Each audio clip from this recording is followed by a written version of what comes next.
I'm just going to stick. Do you have a bio for Graham? Yes. Yeah, go ahead, and I'm just going to add to it. Okay. So Graham, who's doing the presentation, we're just going to be seeing that on the screen here in a second, is the Director of Media for Metroland, which is part of the Torstar Group of companies. With over 20 years in marketing and advertising and a focus on digital space, Graham is always looking forward and thinking and trying to find the best way to expose your businesses. He's a valued partner of Con Nurseries. Graham and his team are contributors to their own marketing team as well. So we'll get this running. Yeah, so if you want to cue that up, I just want an extra plug for Graham. So the guy that you're about, and I haven't seen this presentation, but the guy you're about to hear from, honestly, I've never had a more knowledgeable guy in terms of digital media advertising than Graham. Have you guys heard of WagJag? A bunch of years ago, he was actually the creator of that. Graham is he is so creative, and everything he says is worth listening to. Does anyone here do digital advertising? So are okay, so social media, you do social media, but does anyone actually do digital media? So for example, you would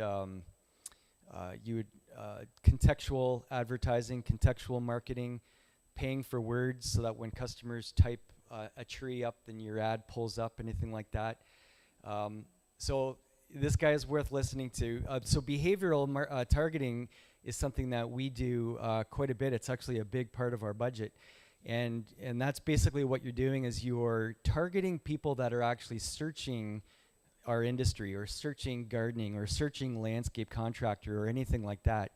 And you can choose a zone. So it could be like a 50-kilometer radius around your office. You can actually even target your competitors where if they actually even drive into your competitor location, that it serves them up an ad. So basically, it's just smart way of advertising versus the institutional way of advertising, whereas you throw an ad in the paper and you hope people see it. Now you're actually serving up ads to people that are searching our industry. It's pretty smart. So yeah, I wish Graham could be here today. He's going to be presenting next week in Newmarket in person, but today we at least have his video, so I hope you enjoy it. And I'll be around afterwards to answer any further questions about his presentation as well. Contractors, landscapers, and partners of Conan, my name is Graham McIntosh. We are marketing partners of Conan. We have been for years. I am from Star Metroland Media. Just a little bit about myself. I have been in marketing for around 20 years, over the past decade in the digital space. I am a data junkie. I am a digital nerd. I have been host of podcasts and all sorts of other weird things along the way, but we're very, very passionate about what we do here at Star Metroland Media, and that's really bring campaigns to life and get results for our clients. Today, we're going to go on a journey together. We're going to talk about marketing and marketing in today's day and age. My goal today is to really walk you through more along the lines of the customer journey, rather than digging into the tactics and the sort of minutia around everything. I want to explore the modern customer journey, what customers are doing today, and how you can actively influence them every step of the way along that journey. So let's kick things off. Let's get into it. And we're going to start off with a little bit of fun, if we can.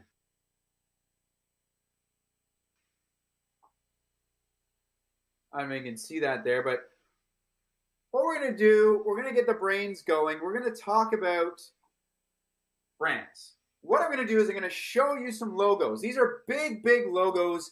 You'll know them. All I want you to do, and I know I'm not there, but all I want you to do is just scream it out as loud as you want, what you think about these brands when you first see the logo. Whatever the first thing comes to top of mind. Okay, you ready? Here we go.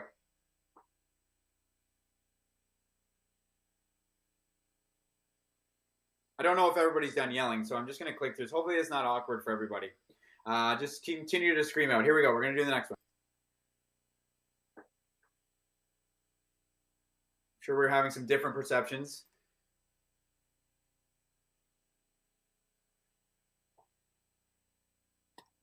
Another one. You either love them or you hate them. Okay, here's a good one. What do you think of that? What first comes to mind when you hear that, when you see that? All right. And the last one, my favorite. Not everybody's favorite. Okay, we're going somewhere with this. Don't worry. All right, let's move on.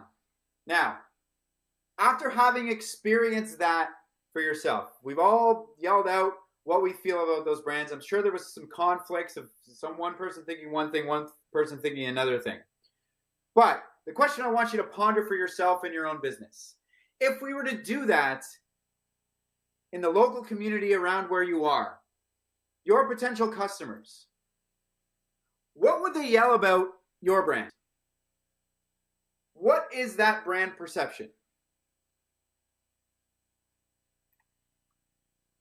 Would they even know you exist? Would they be able to scream anything at all? Now think about that.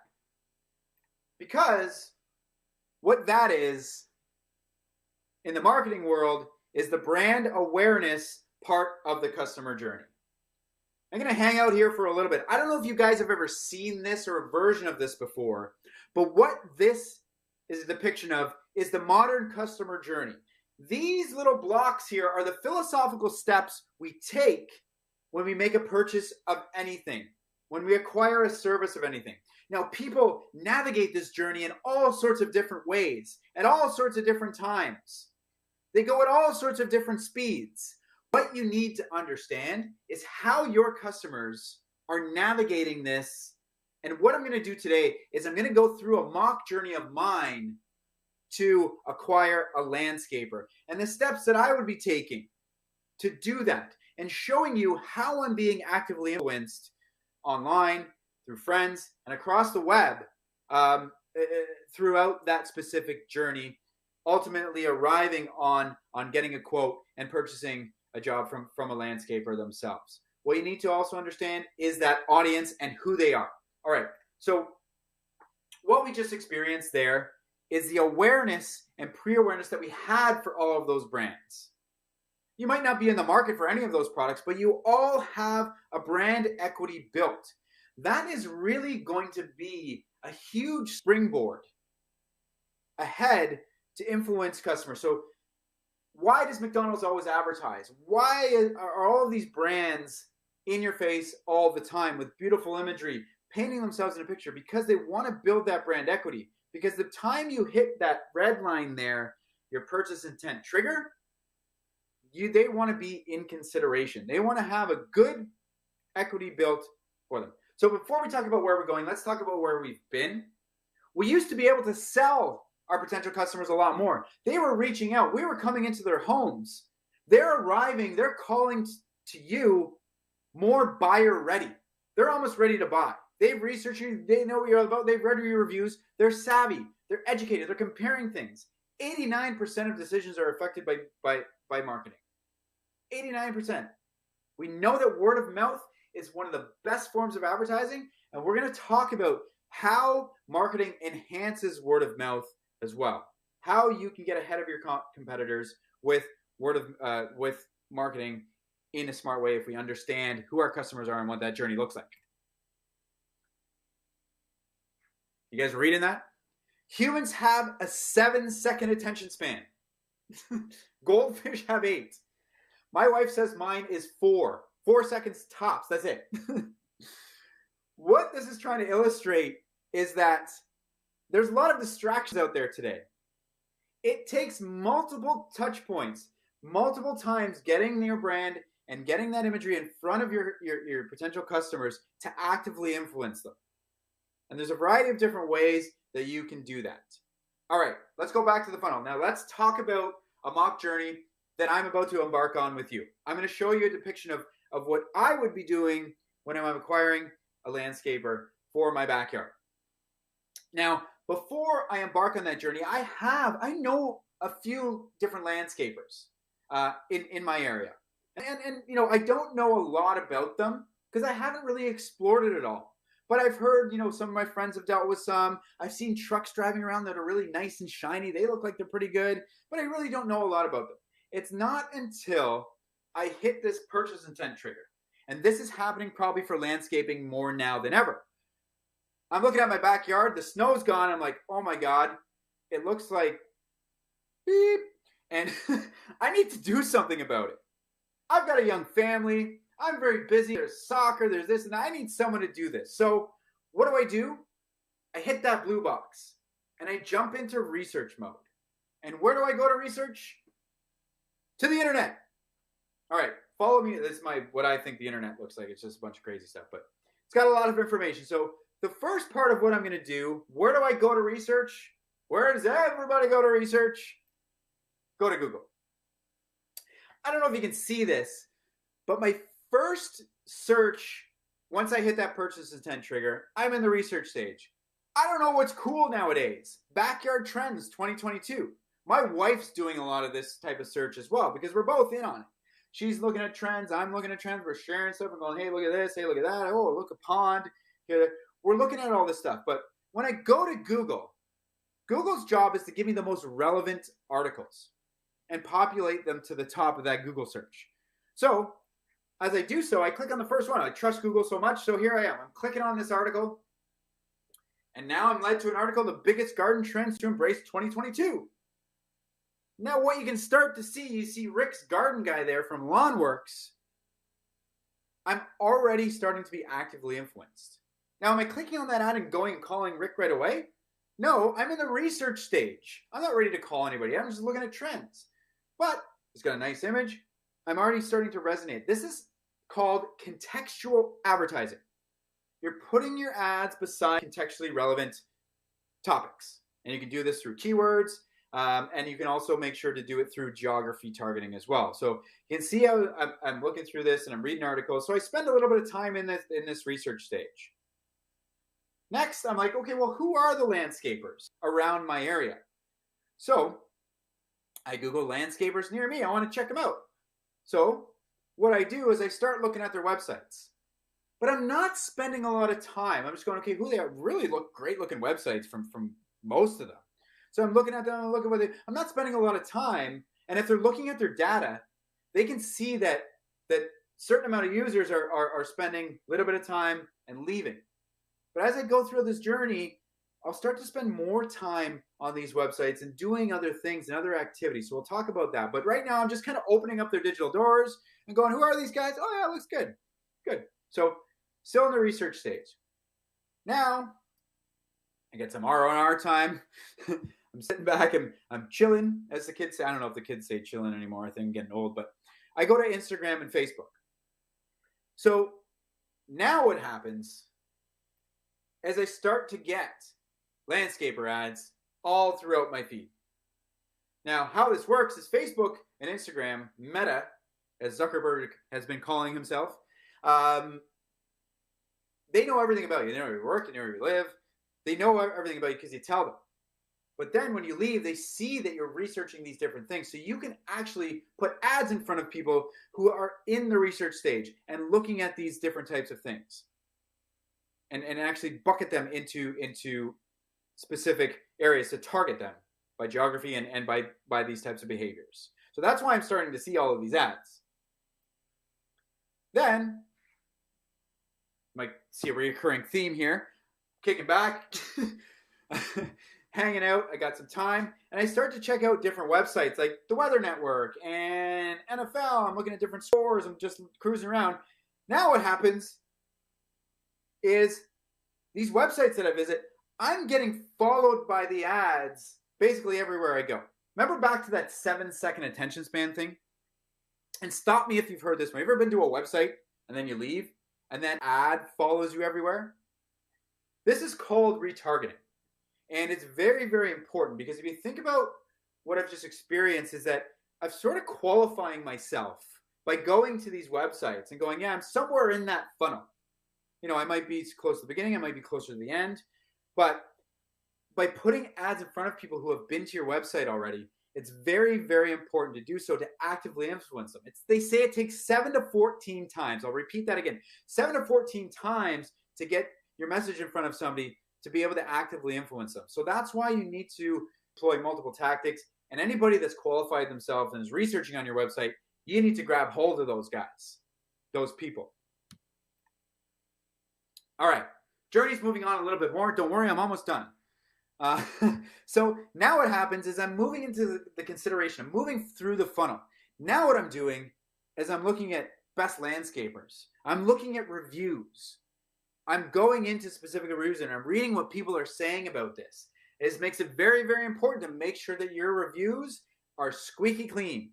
You're responding to any funny business going on in the background. And when someone like myself is in that journey, that they're looking at that and they're seeing their customers and your customers writing great reviews. And you can see that across the board. I'm sure you know that this is very, very important in that part of the journey. Now, the other thing I'm doing is I'm calling around. I'm asking my friends. I'm asking my family. I'm asking, hey, have you dealt with, do you know this landscaper? Do you know that? And they're telling me landscapers. And what's happening now is I'm like, oh, yeah, I saw an ad. Oh, I've been to their website. Oh, yeah. So that reinforcement, or I've seen their trucks on the road. That reinforcement and that branding that we've done up front, in the front of the funnel, as we say, is very, very important. It's going to reinforce that part of that word of mouth. And what happens is those referrals become much stickier. They become a lot more convertible, meaning that they're converting at a higher rate. They're going to go to your website. And guess what? If I tell somebody about a specific product or service, the first thing I'm doing is I'm going to that website. And guess what? I might not be calling right away, but now I'm getting back to that retargeting piece. Now I'm getting retargeted by those ads afterwards, after I leave, as a constant reinforcement and reminder after I've been qualified and I've come to your website directly. All right, now I'm doing that same search again, landscaper near me. I'm searching specific brands that I know, and now I'm going back to those websites and I'm spending much more time here now. And what they can see now is the data from people spending a lot more time on the website. You're looking at a lot more pages. Which pages people are looking at. They can see what region I'm coming from. All sorts of data here, which is going to help increase the understanding of that customer journey and who those customers are and how can I market to them more effectively and people like them as well. So a couple of different data points there. Now I'm at the stage, I'm calling a couple of you. You're coming into my backyard and you're going to give me a quote. And that's sort of where the journey ends. And obviously there's a little bit more to it than that. That's where your heavy work comes in and you win the business over. So that is my customer journey. I hope that some of that resonated with you and you can start to think about who your customers are and how you can stay out in front of them. Now, what I didn't mention is that, I've dealt with hundreds of businesses throughout my career and on their marketing strategies. And I'll just read this comic out and we'll just explore it and we'll go somewhere with it. But what's the big campaign idea? We're going digital, Facebook, YouTube, a mobile app, Pinterest. What are we going to do with those channels? No, I don't know. We'll figure out later. So we know about these channels. We know that they can be effective, but what the customer journey is meant to illustrate is how all of these pieces connect together. How we utilize the data to understand which of those are effective, which of those are driving people at awareness, which of those people are driving at the conversion stage, and really, really understanding. And that's where you really need to understand those pieces to be able to have effective marketing with an effective return on investment. We hear a lot, I did Google AdWords and it didn't work. Well, were you retargeting people? Because most of those people, 97% of those people that clicked on that ad for the first time, they didn't call you. Only 3% of people did. So with retargeting, that increases the percentage up to like 36% or something crazy. I mean, it really, really enhances that right there. But if you have a front forward strategy, it'll help that as well. Anyway, I'm getting into the weeds and I said I wouldn't. Okay, let's talk about building a marketing strategy. Super, super simple. Establish your digital foundation, your footprint, what people are going to see and how they're going to see you when they first reach out or they're reaching out at a variety of stages of the funnel. So your website in the landscape industry, it needs to look immaculate. It needs to look modern. It needs to look great. It needs to entice people like my wife and myself to reach out. We want to look at websites that are very Instagrammable, if that's even a word. We want good content on there. We want to see that you're the experts. We want to see different trends. We want to see different things, ideas on there that are engaged. Keep us a long time on your website. SEO. That means search engine optimization. Basically, how much Google loves you and is going to populate you to the top of those relevant searches that people are making. And there's different things you need to do to your website to make that happen. You want to make sure your Google My Business is connected. And you want to make sure, especially in the landscape industry, reviews are sound. You need to make sure that your reviews are new, they're relevant, and they're as close to 5 stars as you possibly can get, and you're reacting to anybody that's researching or commenting on those reviews. Your social channels, your Facebook, your Instagram.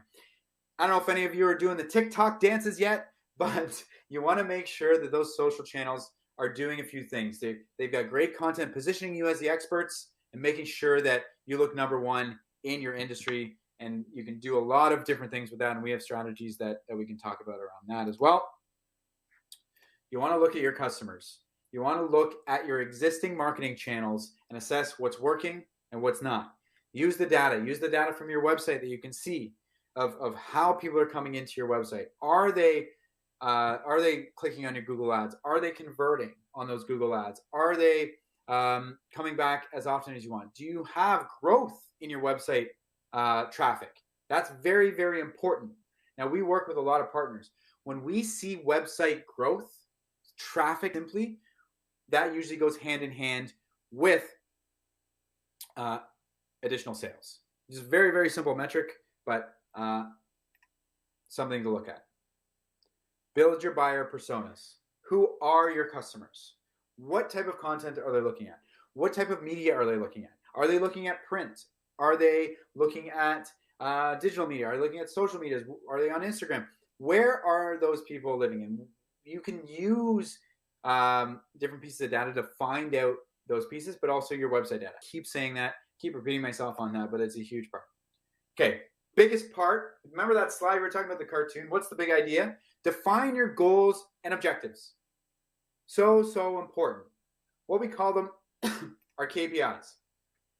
Your key performance indicators. What's telling you that a marketing campaign is working? Of course, it's the phone ringing more. It's more people filling out that form on your website and leads coming in. But it's a journey to get there. You can look at all sorts of different pieces and the data behind this. These are some KPIs we pulled from real live campaigns that we have. And every single one of these has tangibility to them. Increasing brand awareness. Well, how the heck do you create tangibility to that? When we look at, we want to see more people Googling your brand name. We can see that through data on the back end of your website of more people Googling your specific landscaping brand and contractor brand. If people are doing that, check. Hey, your brand is working. That's very important as well, because if someone's doing that, they're taking the time out of the day to do that. They're sitting down Googling your business. That's a very, very qualified user, as we say in the internet world for some reason. I don't know what we call them, users. Anyway, so increasing website traffic. There's a whole bunch here. I'm not going to go through them, but we want to look at what are your specific KPIs and measure those each and every month as you move forward. There are a zillion, billion, trillion, million things you can do today with marketing. Assess what's working and what you can add on, how you can get in front of those, do more of what's working, and get rid of what's not working is the basic thing that I want to talk to you about here. But there's so many different options to utilize in addition to traditional media as well, which we can actually put tangibility to it with metrics. So, we do a lot of print advertising and we want to see if that newspaper ad lands. We want to see that website traffic coming in when that newspaper drops. And we can see a lot of that and put tangibility behind any type of media these days. That's it for me. I want to thank you so much. I hope that I accomplished my goal of getting you to understand that customer journey a little bit more. I will be live in person the following week in Newmarket at Conan location in Newmarket, and then again the following week at the Trenton location. If you want to follow me, by all means do so. But we'll send this video out so you have it again. Thank you so much for your time. I hope to see you very soon, and have a great day. Yeah, so that's Graham. So yeah, that the whole world of digital, you know, a few years ago we were doing 100% print between newspaper and magazine, and you probably have seen our Green for Life campaign, and but we're actually 70%, 70 to 75% now digital, because it just makes sense to us where we're spending money. We want to get the eyes of those that care versus, you know, just this mass advertising. We hope people see it. So you ever go on a trip and you're booking a hotel, and i.e. Holiday Inn, for example, and then a couple days later you're on the Weather Network and all of a sudden a Holiday Inn ad shows up on your screen? That's what retargeting is. And so if you ever need to do advertising, I'm sure you guys are all booked for this year, but if you ever want to put a budget together for this, or just to test out an area, for example, then you can look into this. It's just smart advertising. Our sales yard manager here, Ted Lindsay, actually worked for Metroland for 32 years. So if you ever need somebody to talk to, Ted is a great resource for you as well. All right, I think we're on schedule. Okay. Just, you know, one of the things I was thinking about COVID, because we haven't been able to do this because of COVID, and we've all had this separation and the masks and all this kind of stuff. But if you think about our industry, we've been gone through supply chain disruptions, availability of plants, trying to find people who can work for us or willing to work for us. It's all been kind of up in the air. But the one thing that it hasn't been is the lack of opportunities for this industry to do business. I mean, if it was the other way around, if you had lots of people and no work, then we'd really have something to complain about. But I think the fact that, you know, people want our services, and now we have to find ways to get them to our customers, there's worse problems we could have, I suppose. So we're going to have lunch in a second. Let's do another draw.